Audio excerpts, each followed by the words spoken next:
Touching light in the program of the Luther Welfare for Children at Risk Development Center. It is a non-profit and of course a non-political foundation for the Ministry of Mercy. And as usual, again, I'm being joined by Reverend Ilo in the studio. Reverend, you're welcome. And by Comrade Tombari Dumka Kote. Thank you, welcome our listeners. And you usually talk about things concerning humanities. Looking at the seriousness of the issues we talked about last week that has to do with experience of displaced persons and families in conflict-torn communities, we always realize that when this occurs, so many children, young people, the elderly are the most affected. I feel we really need to do justice to this issue by making some key observations so that individuals and groups and even the government can see with us that there is need to respond to these categories of persons. Mostly when we keep hearing about conflicts and disasters happening here and there in our communities, it is not a story to just talk to and move away from it. It's an issue that we want to see response. And that is why I want to say we are back again today to continue that same issue, experience of displaced persons and families in conflict-torn communities. But today focus should be on key points of observation. Okay, key points of observation. Families in crisis-torn community. And you made mention of the fact that, this sort of crisis are quite different from a natural disaster. You mentioned the fact last week they are different. And so we are basing our discussion on, crisis, mostly the communal crisis. So yes, we're talking about the key points of observations this week. Now, what are the areas that we need to focus on, the key points today? So we, take it up from there. Word observation. Yeah. It means that I am talking with you, you are not actually displaced, but I'm having a pocket of information and an insider view, because at least I've been fortunate enough to visit some of those places and see what people are really passing through. So as observation is concerned, it will be flowing as we begin to examine what the situations are. So all I expect from our listeners right now is to really attune with us and then agree or disagree that what we are about to observe about displaced persons and families in conflict-torn communities are true or not true. Because as I'm talking to you now, let me be very specific because we are in Rivers State. Okay. A group visited the government of Rivers State with a Safer Souls letter appealing that some part of Ogoni land really is facing a hard time. And I'm happy that the team spelled it out that families are presently being dislodged from their different homes. And when you hear those kind of statements, it is not just mere saying. It's a reality that a lot of children definitely must have been moved from their normal educational environment, their health environment, where they find their economic life fitting, and some elderly people who are sometimes aged and sometimes sick are moved out of their places. And it's not restricted to that place alone, it's across places. So as I'm talking, there may be people out there who have all of this observation too, and there are things we may not be able to capture. So it's a whole wide issue, and I feel we should just roll together, talk with one another and see why will we not have people who should at least intervene and assist them when these kind of things occur. Sir Tombari, you have anything to add at this point? You see, one issue we've always had in crisis-torn areas is when there are crises or conflict, especially communal crisis, you always hear the government come up to say they are setting up a commission to investigate. You hear the government say we are setting up a fact-finding mission. But yet, one key point is that these missions hardly identify or take note of what happens after the crisis to the people or the persons that have been displaced by such crisis. For instance, you get to an area where maybe there was communal conflict, Government set up a commission to look at the immediate and remote causes. This commission come up with a report. You will see that these reports lack the provision to look at those persons whose houses have been destroyed, those individuals who have been economically displaced. The reports hardly capture any provision to rehabilitate them. Yet we say we've achieved peace.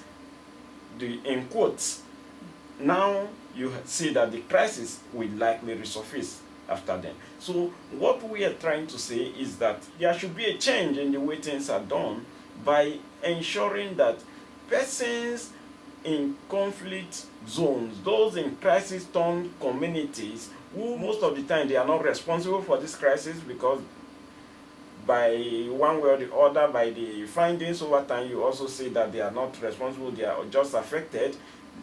There should be a way by which response agencies and the government should also make provision and try to create an avenue to reaching them, so that after this crisis has been resolved, these persons can still find homes, these persons can still return to their communities and still live in peace like other persons. Area key point that you've raised, that these persons and their families are not, properly identified, and nothing is done to avert such kind of, or nothing is done, for aids to come to these persons.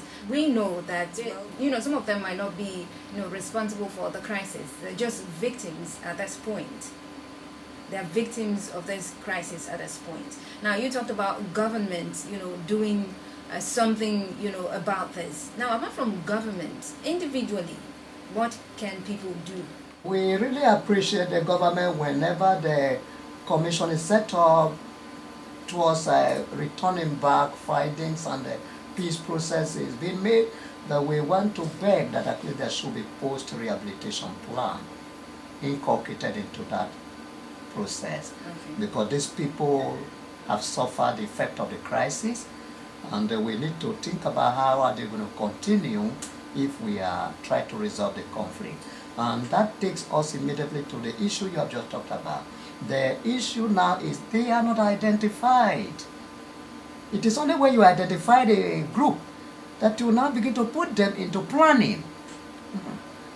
Crisis occurred, the news broke out, and then what we are carrying is about the information we are gathering about the crisis. No one is taking time to find out where are some families gone, what happened to them where they are, how are they faring and what are they doing. This is where no one talks about. So by the time we now rise up to think of intervention, to what extent has this crisis affected people in the area and what are they facing, then whatever you are going to do to mediate becomes ineffective. It's ineffective. Because while you will be talking peace for the people, some people are actually lamenting and decrying the situation of what you are talking about somewhere at a corner. And that is where individual comes in and not even the government.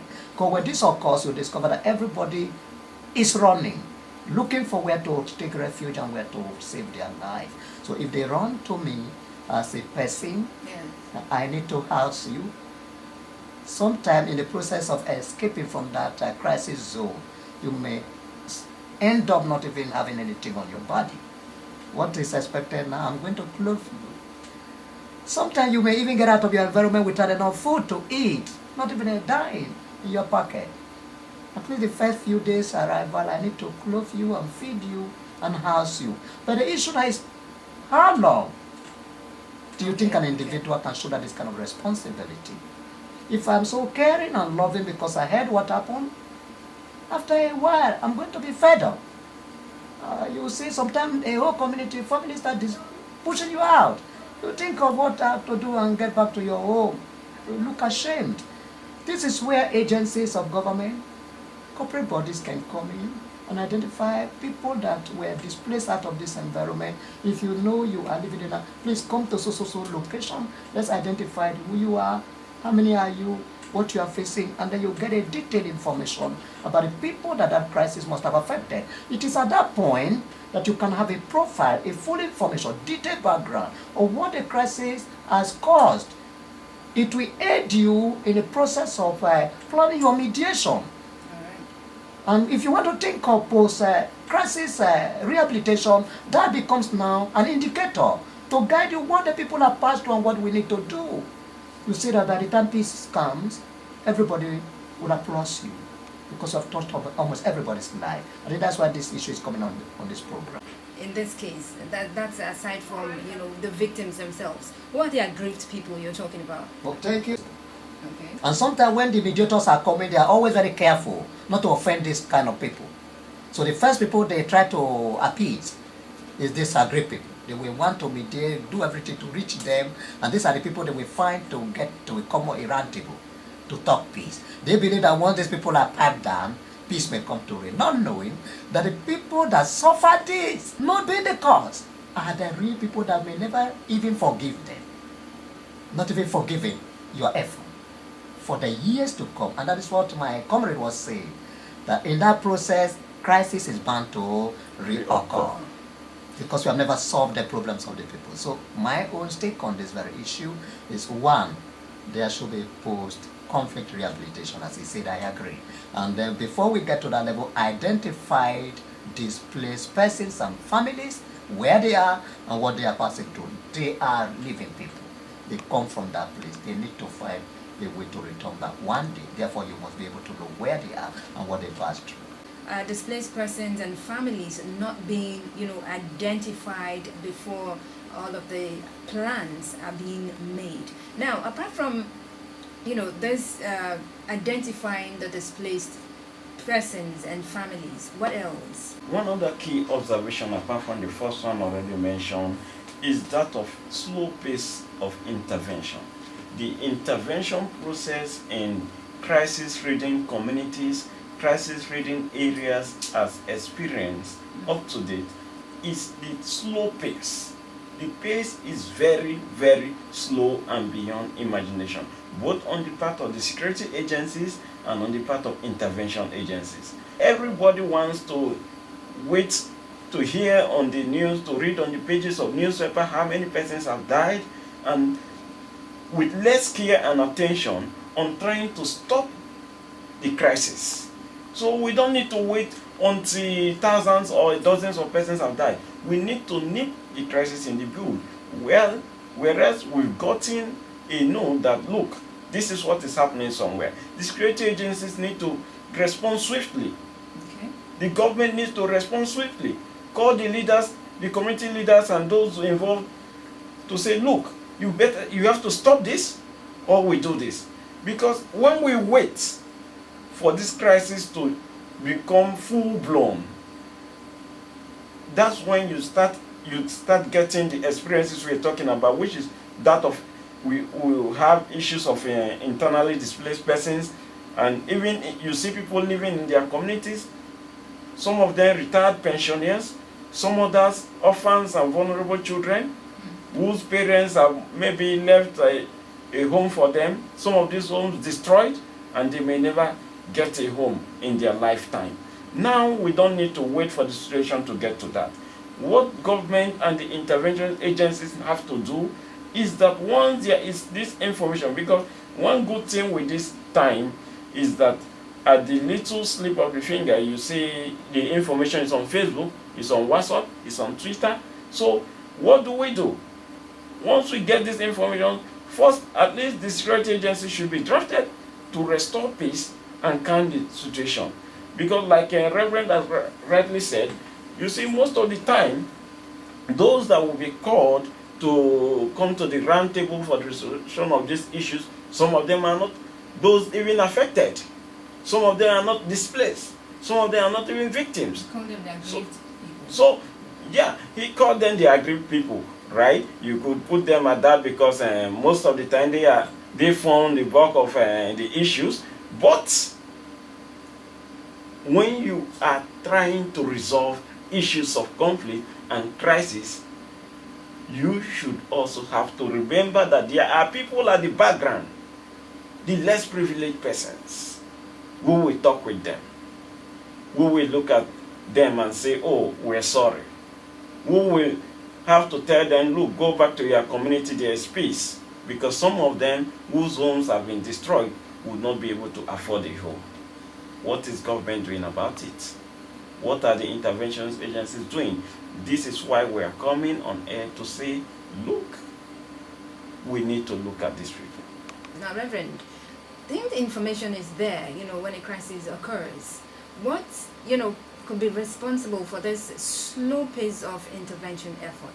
As he says, when crisis occurs, definitely the people affected are depending on external intervention. It is external intervention sometimes that will support the local mechanism before you can see the place being brought down to a point of peace. And he has talked about that part of government, the part of security agencies, which as I am sitting down here, I'm not even part of any of those groups. So it becomes a little bit very technical for me to tell why there will be that level of delay until maybe they are approached. For example, as I have talked here, it is on air, it is live. The team from Ogoniland maybe visited the government house. This time around, it's not a report, Save Our Soul, SOS letter. Now, before this time, it is a whole lingering issue. There's so many communities and so many families now are out. What am I trying to say? Why would there be delay to that extent? That I don't know, and I cannot actually tell. But where my concern lies right now about the slow pace of intervention when it comes to that is the people that are displaced, families and persons are my own stake. Good. Now they are out of that place. Some of them can no longer access their community. And it's good to note that when they leave these communities, so many things happen. They lack food, they need health care, they need education for their children, they need all of that. Now, some of them are only depending on rumors about their land. No concrete information anymore. Okay. Some have witnessed where two risked their lives. Why? Because they deliberately wanted to see whether my home is accessible now. Let me go home, only to get harmed. What is causing this? There is slow pace of what? Intervention. The people that were displaced sometimes do not have concrete information again, telling them what the state of their home is as at that time. You see that in a civilized society, when there is a crisis like that, everyone affected is supposed to have a common place where information is circulating. You have the data of the people, they can always get there and say, this is what is happening now. And if it's time to return, everyone, just like in your premises, you have a muster point. At a point, they will know when it's time to return. And as I'm talking to you, there are communities that you have people that were displaced in the process of crisis, and they moved out and will never return back home. Why? Just because they have lived outside with fear, with no further information to give them confidence that there is peace and there is hope where you come from. And after a long time, they give off interest about their land. The picture they only have about their land. If you go there, you are going to encounter another crisis again. It's caused by the slow pace of what? Intervention. So I am also appealing that while the government, security agencies, and other organizations are thinking about to mediate and bring about peace, let us not forget that people that were affected are somewhere not being able to know what you are doing at that time, to appreciate the effort that very soon we may be going back home. So it brings back again to bear that you must find where the people are, so that whatever effort you are going to make, you will also be feeding them back, to appreciate that after a while you may get back to your place. This is my observation. And we've been talking about the experience of displaced persons and families in crisis-torn communities. And Reverend and Comrade Tombai have been looking at the key points of observations. And we talked about the not identifying persons and families of displaced persons and families. And of course, we also talked about the slow pace of intervention efforts. in this kind of situation. Well, you're listening to Touching Life on Garden City Radio 89.9 FM. If you have any comment, observation, yes, you too can be a part of the program. All you need to do is call the numbers 08188588155 and 0809-289-5620. And if you have an experience, you can call in and share with us your experience. You know, if you've been in the crisis zone area community, you can call in to tell us about it. Tell us about, you know, how people intervened. Well, maybe it could be the government or security agencies, or any way, you know, the crisis was contained. You can call in and share your experience with. It is a Touching Life, a program of the Luther Welfare for Children at Risk Development Center. It is a non-profit and of course a non-governmental foundation. And don't forget that, you know, the foundation will need your support in any way that you can support them. It could be financially, or it could be with your talent, or whatever it is that you've been blessed with to bless others. You can do well to, reach out to the foundation. I think we have a caller already. Hello? Hello? Hello? Yes. Welcome to Garden City Radio 89.9 FM. Yeah, my name is James. The name is James. Calling from Amok. Okay, so what's your contribution? Yeah, concerning my contribution concerning the displaced people in the community during the crisis. There are some communities that a certain group of people cannot come back to the community because of what sentiment. Sentiments. Yes. Now, let me just use the direct instance. Okay. Now, we have two court groups that fight in the community or in the area. So they call for peace. So when they come for the peace, they say surrender. And when they surrender, they will now later deceive the other people that they hate. And from there they will go and cheat them again after coming to surrender themselves for what they are announced that everybody should come and surrender. So on the process, when they come to surrender, the people that are in charge, they will later put one accusation upon them and later cheat them.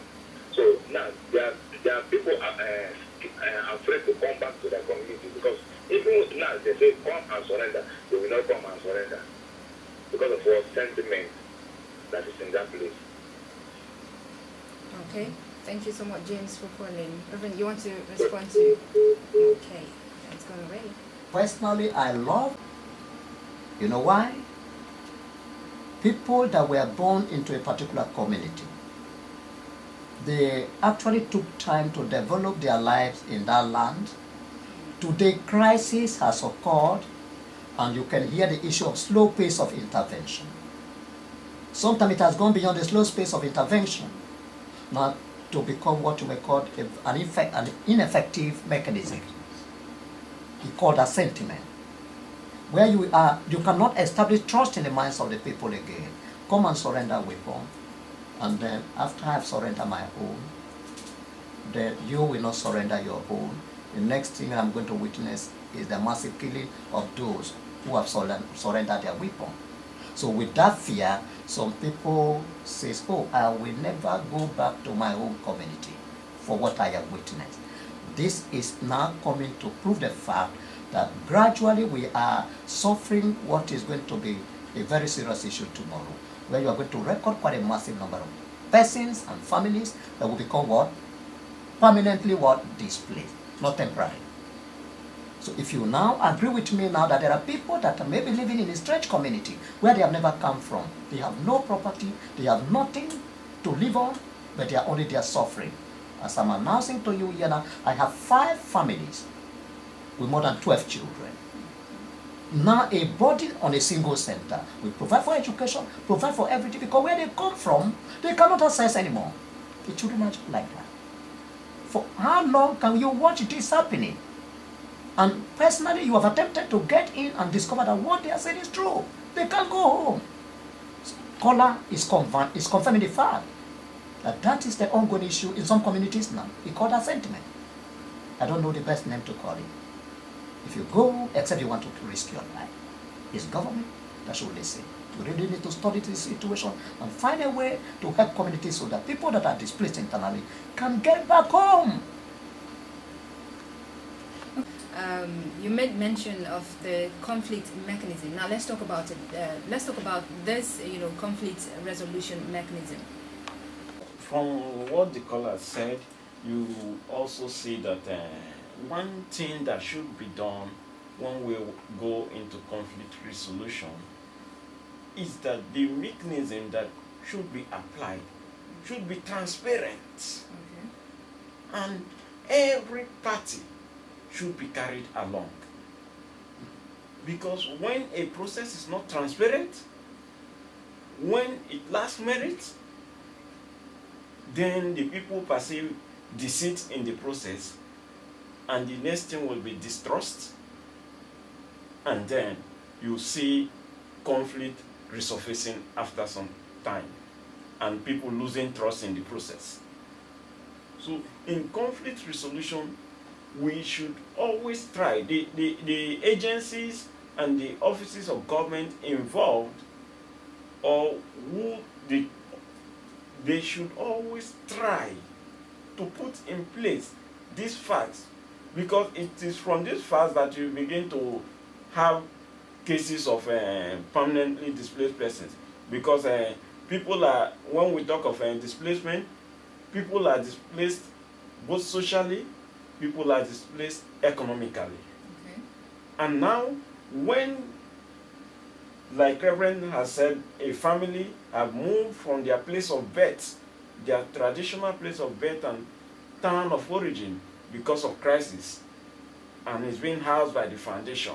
Now you begin to imagine what that family will be passing through, socially and economically. Because number one, they've lost their source of livelihood, because they are unable to return back to their home. Now, the children will be affected. Sometimes, if they were in school and they are in the exam period, that exam is skipped.